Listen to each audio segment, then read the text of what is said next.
এই সেই চকচকে লোহার হুক যেটা দেখে কাঁপছিল আমার শান্ত বুক।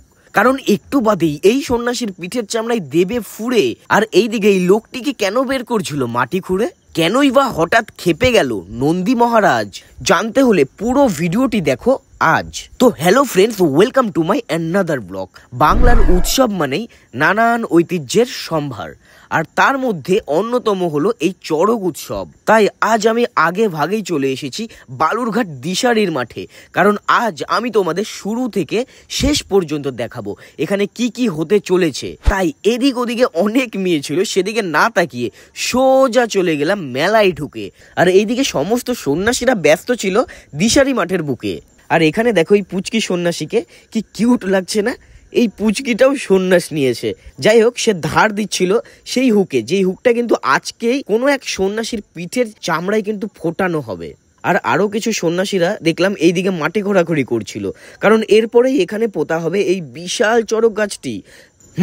প্রথমে এই গাছটিকে ভালো করে পরিষ্কার করে তারপরে আলপনা, তেল, সিঁদুর, ফুল, জল, দুধ দিয়ে পুজো দিয়ে নেয়। এরপরেই এখানে এই বাঁশগুলোকে ভালোভাবে বেঁধে এখানেও কাগজের ফুল, মালা, বেলুন দিয়ে সুন্দর করে সাজিয়ে নেয়। তারপরে এই বাঁশকেই আড়াআড়িভাবে এই চড়ক গাছের থামের সঙ্গে বেঁধে তার পাশে দড়ি লাগিয়ে সকল সন্ন্যাসীরা মিলে একসঙ্গে মহাদেবের ধ্বনির সাথে সাথে এই চড়ক গাছটিকে পুঁতে দিল। কারণ এরপরে ঘটতে চলেছে সেই চরম দৃশ্য, সেই চরম মুহূর্ত, যেটা দেখার জন্য এখানে এত লোক অধীর আগ্রহে দাঁড়িয়ে আছে এই চড়ক গাছটিকে ঘিরে। হঠাৎ দেখি নন্দী মহারাজ রেগে গেছে এত লোকের ভিড়ে। কিছুক্ষণের মধ্যেই দেখলাম একজন সন্ন্যাসী জীবের মধ্যে লোহার কাঁটা ঢুকিয়ে দিল। কি ভয়ঙ্কর দৃশ্য বন্ধুরা! এরপরেই চোখে পড়লো তার থেকেও ভয়ঙ্কর দৃশ্য।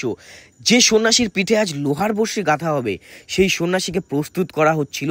কিছুক্ষণ পর সকলে চিৎকার করে সেই সন্ন্যাসীর পিঠের চামড়া ভেদ করে চকচকে ধারালো লোহার বর্ষির মতো বাঁকানো লোহার হুকটি গেঁথে দিল। উফ, সে কি ভয়ঙ্কর দৃশ্য! এরপরে সেই বর্ষি সন্ন্যাসীকে চড়ক গাছের সঙ্গে বেঁধে চোরকির মতো ঘোরাতে থাকে। খুব কষ্টদায়ক একটা ব্যাপার। সত্যি বাবার কৃপা না থাকলে এত কষ্ট সহ্য করা খুব একটা সহজ কাজ না। তাই সকলে একবার কমেন্ট লিখে যাবে, হর হর মহাদেব, জয় শিব।